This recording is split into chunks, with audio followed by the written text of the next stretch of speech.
guys, and welcome back to my channel. Today I'm going to be doing part 2 of my Instant Pot for Beginners course. If you missed the first video, you can find a link down below in the video description. You can also find a link to the entire Instant Pot 101 playlist where I have all of these beginner videos as well as some really simple recipe videos. So today in part 2 of the Instant Pot for Beginners class, I'm going to be talking about troubleshooting common problems. These are the things that I hear most often from people as they're using their Instant Pots, and these are things that can happen to beginners and experienced Instant Pot users alike. So keep watching and hopefully you will learn at least 1 or 2 things that will help you to be the most successful with your Instant Pot and avoid possible frustrations. Also, make sure you watch until the end because just like the first video, I'm going to be demoing a really simple Instant Pot recipe that you are definitely going to want to use and put into practice. This is a recipe that is a favorite of many people from my blog, and it's definitely very versatile and useful. So I'll be showing that at the end of this video. Okay, the very first problem that we're going to talk about is if your Instant Pot won't come to pressure. Now, of course, you've done all the work. It's super frustrating if you have your food in there, you're waiting on your dinner, and for whatever reason, your pot won't come to pressure. So let's talk about some of the reasons that might keep your Instant Pot from reaching pressure. Let's start with the most obvious. You always want to start with the simplest solution and hope that it's just a quick fix. So the first thing that you would want to check for is to make sure that your sealing ring is in properly. If you've completely left your sealing ring out, then of course it's not going to come to pressure. But your sealing ring could also be partially in and then partially not. And that would also prevent your pot from coming to pressure. So just take your lid off, use your finger to make sure that your sealing ring is seated properly. And this is also something that I just do out of habit before I put the lid on anytime, is I just run my finger around the lid before I put it on. So that's the first thing. The next thing is if your valve is not turned to sealing, of course, again, start with the simple fixes and make sure that you haven't left your valve on venting, that it is turned back to sealing. On the Ultra right here, I don't have to worry about that at all, but I do have some Instant Pot models where I need to make sure that the valve is on sealing. So if your pot isn't coming to pressure, start by checking the sealing ring, start by checking the valve, and make sure that you haven't missed those really simple things. The next reason that your Instant Pot might not come to pressure is because the contents, whatever food you're cooking, is too thick. For your Instant Pot to work properly, you need a thin liquid and enough of it. So some of the things that people have a hard time with could be oatmeal or chili or some of these foods that are typically kind of thick. If the food is all stuck down at the bottom of your pot, there's not enough thin liquid, then your liquid isn't going to be able to circulate and your Instant Pot isn't going to be able to come to pressure. So in this case, good recipes will tell you to make sure that your thin liquid is on the very bottom of the pot. Sometimes a recipe will be written so that you pour in the thin liquid and then you add in, you layer your ingredients and then you don't stir it. That's again to make sure that you are able to have that thin liquid at the bottom and your pot is able to come to pressure. There are certain things that you just don't want to cook in your Instant Pot under pressure. Things like casseroles. I have a recipe for shepherd's pie that I make pot and pot rather than trying to layer everything on the bottom of the pot because it will not be able to come to pressure. So this is a good transition into the second problem that I want to talk about, and that's getting the burn message. Getting the burn message is super frustrating because, again, you're waiting on your dinner. You don't want to experience any problems, but you can avoid the burn message by following a few simple rules. Just like I said a moment ago, you want to make sure that there's enough thin liquid in your Instant Pot. If there's not, say you're making oatmeal and you don't have enough thin liquid in there, then the oatmeal will scorch to the bottom of the pot and it will not be able to come to pressure and you're going to get that burn message. Tomatoes, beans, those kinds of things can tend to be more inclined to getting a burn message. Now, if you do want to make chili in your Instant Pot, I have 2 really great recipes, chili recipes on my blog that never give me the burn message. So I will link those down below. One is for a hearty chili and the other one is for a pumpkin maple chili. So again, it doesn't mean that you can never make chili in your Instant Pot. You just want to make sure that you layer your ingredients or that you have enough thin liquid. So I mentioned this already, but you want to avoid things like casseroles because, again, those are going to scorch to the bottom of your pot. Your pot is working to come to pressure, but it's not able to, and you end up getting a scorched layer, and your Instant Pot will recognize that, give you the burn message, and it's not going to continue to try to cook. It's one of the safety features on the Instant Pot. Okay, the last thing I want to say about avoiding the burn message is a really simple habit that you should be in anyway. Just like I said, I'm in the habit of running my finger around the ring.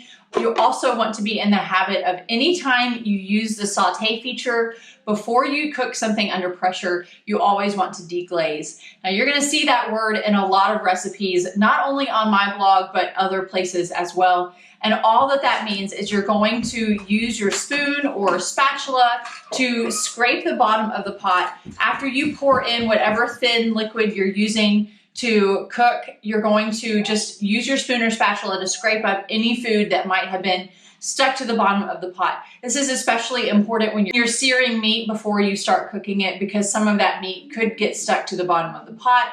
And what's going to happen is when your Instant Pot tries to come to pressure, it'll know that there's food stuck to the bottom of the pot, and that can lead to the burn message. It doesn't mean that it's going to happen every single time, but again, it's just a really good habit to just be sure to deglaze, scrape up anything that's stuck to the bottom of the pot before you start cooking. Okay, so we talked about why your Instant Pot might not come to pressure, how to avoid the burn message, and now let's talk about what happens if your food isn't cooked properly. Either maybe your cook time is complete, you take the lid off, and your meat isn't finished cooking, or something just isn't right.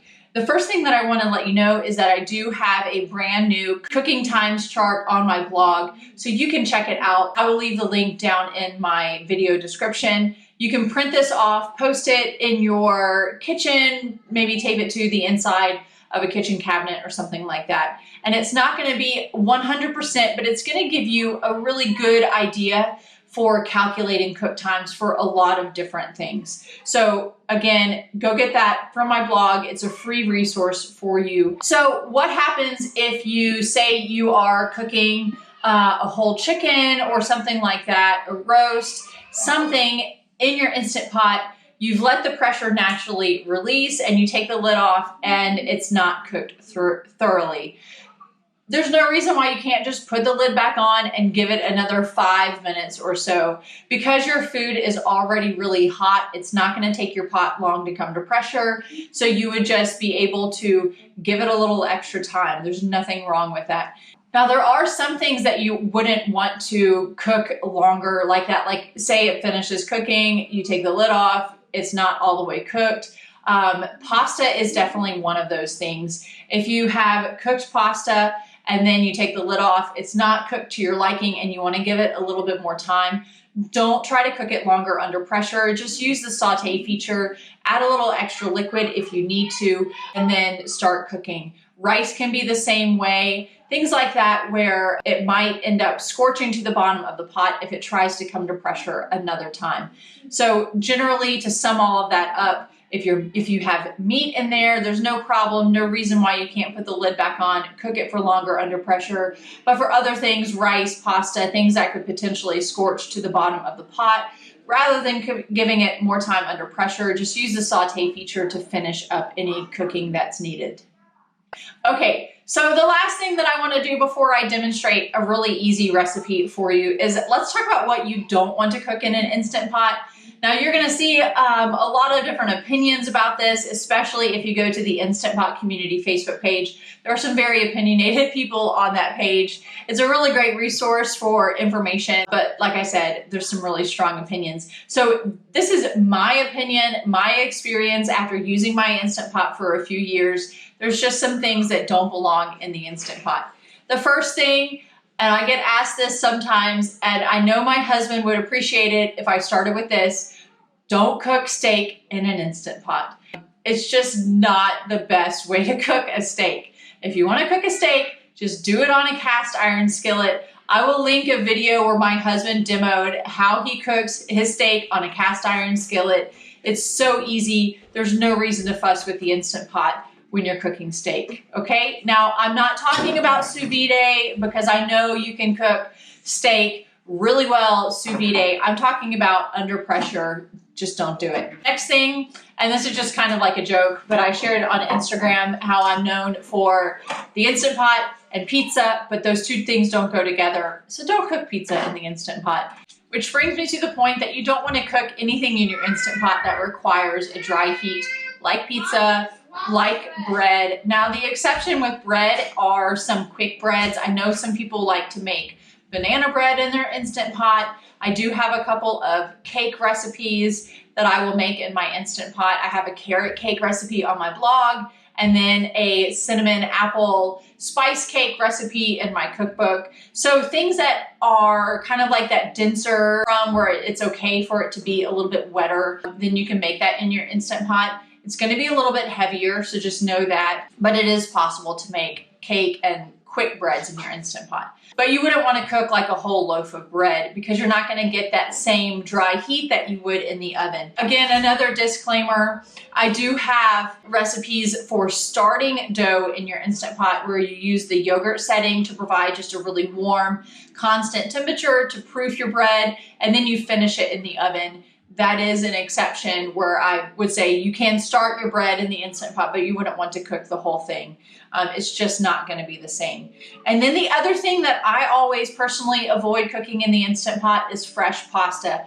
I will make pasta all the time in my Instant Pot. I make orzo and egg noodles and macaroni, lots of different things. I like using shaped pasta in my Instant Pot. But if I'm making like noodles, or especially angel hair, things like that, then generally speaking, I don't like doing it in my Instant Pot. With fresh pasta, because it takes so little time to cook, I just do it on my stovetop.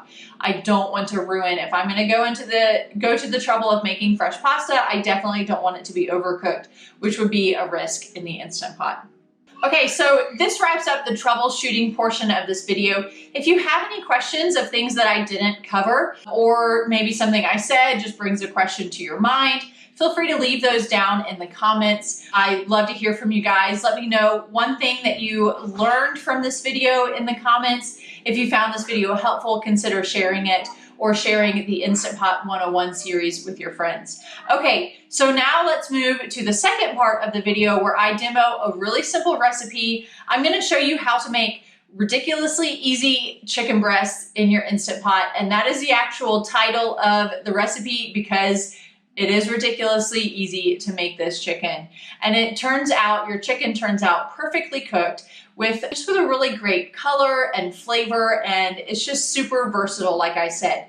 So today I'm going to be using the chicken breasts after they're cooked to make a really simple chicken salad, but this is also really great if you just want chicken to put on like a mixed greens salad, or you just want a chicken breast to go with your dinner. There's a lot of different uses for this recipe, so let's just go ahead, jump right in, and I'll show you how I'm going to make ridiculously easy chicken in your Instant Pot. Okay, so I have here 3 chicken breasts. The recipe calls for 2, but the process is the same no matter whether you're doing 1 chicken breast or 5 chicken breasts.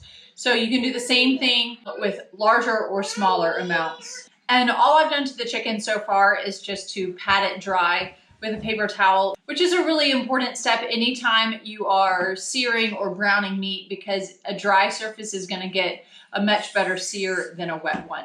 So the first thing that I'm going to do is to turn my Instant Pot onto saute before I do anything else to prep the ingredients. I love to give this tip because by turning your Instant Pot onto saute, you're going to give it some time to preheat before you add your chicken. That way you're adding ingredients to an already hot pot.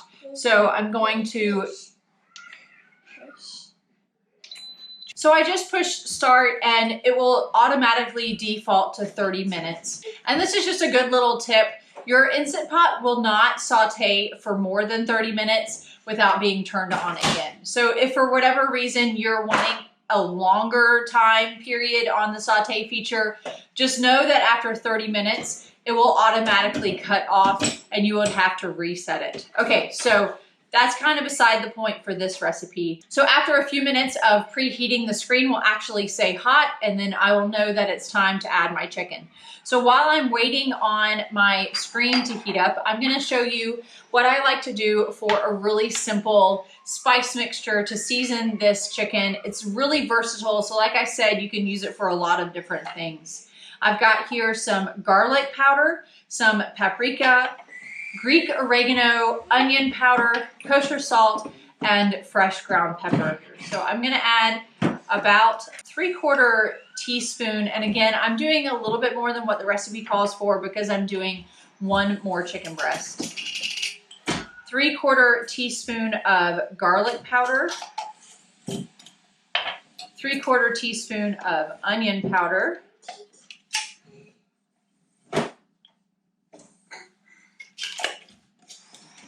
and then a 1/2 teaspoon of oregano, a 1/2 teaspoon of paprika,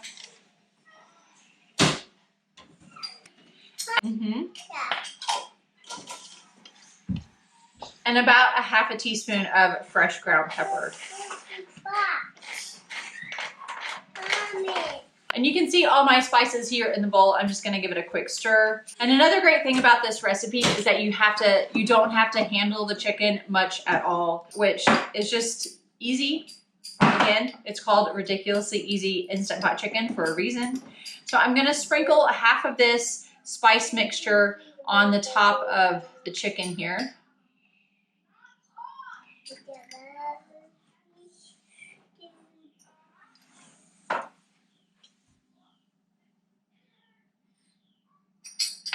Okay, and now I'm going to get about a tablespoon of ghee. I like to use ghee when I'm sauteing things. You can also use an oil or butter of your choice. So you can see here, my screen says hot. I'm gonna go ahead and add this ghee. Okay, so I'm gonna put the chicken in spice side down.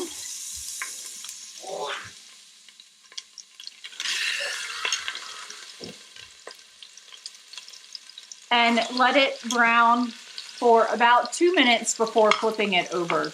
And I can go ahead and add the rest of the spice mixture to the other side of the chicken. After about 2 minutes, I'm gonna flip the chicken over and let it brown for 2 minutes on the second side as well.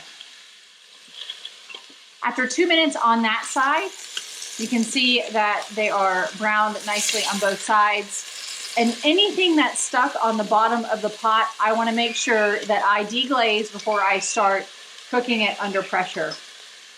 So I have a 1/3 cup of water. I'm going to pour that in, and I'm going to use my spatula to scrape up anything that's stuck. And it shouldn't be very difficult while your pot is hot. So you can leave the chicken in the pot and just kind of go around and scrape it up. So I only need a 1/3 cup of water because this chicken is gonna give off extra liquid as it cooks. So a 1/3 cup is gonna be sufficient. So I'm gonna turn it off of saute. I'm gonna go ahead and put my lid on again, making sure that my ring is on.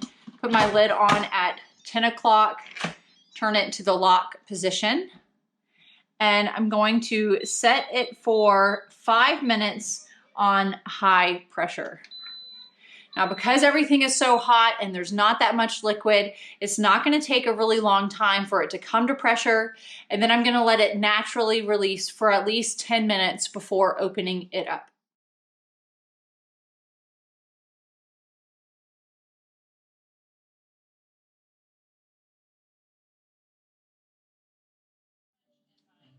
Okay, so after 9 minutes releasing the pressure, my pin dropped. So it's ready to check. And there you go. It smells so good, guys. And my chicken still looks really nice. It's not just all white, and you know what I mean. When you just boil chicken, it's not super appealing. This still looks really nice. Now you can take the temperature, make sure it's cooked thoroughly, and then this is ready to use as soon as you need it. Okay guys, and that's it for part 2 of the Instant Pot for Beginners class. Don't forget you can go back and watch part 1 if you haven't already. If you have a new Instant Pot, I highly recommend watching that video because it's going to give you a lot of knowledge and information to make yourself more successful using your Instant Pot. Like I said before, I'm going to let this chicken cool a little bit and use it to make a quick and easy chicken salad. I will link that recipe down below, as well as the recipe to make this ridiculously easy chicken breast. And don't forget that I have a new resource for you available on the blog, that cook times chart that you are going to want to print out and have available in your kitchen. I'm sharing that post the same day that I share this video, so the link will be down below. Again, thank you so much for watching. If you enjoyed this video, if you found it helpful, don't forget to give me a thumbs up. Click subscribe if you want to stick around. If you want to get notified when I put out new videos, you can just tap that bell button and you will get a notification when I share new videos. I have a few more videos for this Instant Pot 101 series, but in between those, I'm also sharing new recipe videos, homeschooling, and just kind of like day in the life, kitchen, all of the things. So that's what I share here on this channel, and I'd love for you to stick around.